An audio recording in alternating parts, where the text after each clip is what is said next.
Shalom and welcome to Mitzvah Torah. This year is entitled, Was the Oral Law Always Oral?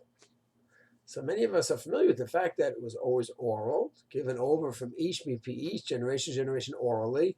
And when was it first written down? Rav Yehuda Hanasi, in the 3rd century approximately, 240, 250 in the Common Era. Not so simple. In the Daf Yomi Shabbat, Vav Amud Bet talks about Megillat Starim. There was something written called Megillat Starim. And Rashi says, what was Megillat Starim?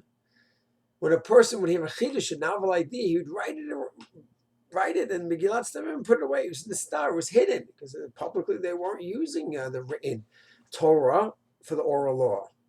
But he put it away so he doesn't lose the chidush, this novel idea. So it's already existed. You have Megillat Taneh, which many say was written in the times of the Chashmonaim, hundreds of years earlier, about 200 years before, 150 or so before the Common Era. Okay, but 4 centuries before Rav Yehuda Hanasi. So apparently the oral law was written even before Rav Yehuda Hanasi, in piecemeal, here and there. Rambam, in his introduction to Mishnah Torah, writes that the Rabbanim would write ideas that they would hear from their Rebbes.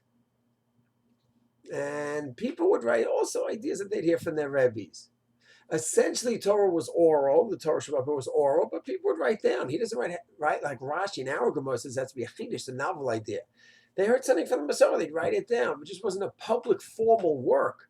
The Beis Yosef and the Rav Yosef Karo in his commentary to the Torah, Tafkuf Mem Hey, in Chol Hamoed, where you could write a Chol Hamoed as a little side point. You should just know he writes, even when it was usher to write the Torah Shabbat Peh, they did write chidushim. So he seems to lean towards Rashi. That had to be a novel, new idea, not just any idea from the Masorah. Be that as it may, we always assume Rav Yehuda Hanasi was the first to write down the oral law because Esas Os Hashem, there was no choice. We were going to lose the whole Masorah, a couple hundred years of Galus already, exile. We didn't know where things were going. And as a formal body of law, Mishnayos, that's Rav Yehuda Hanasi for sure. But already hundreds of years before that, we do have some writings that went on. It just wasn't formalized like the way Rav Yehuda Hanasi formulated it. Shalom.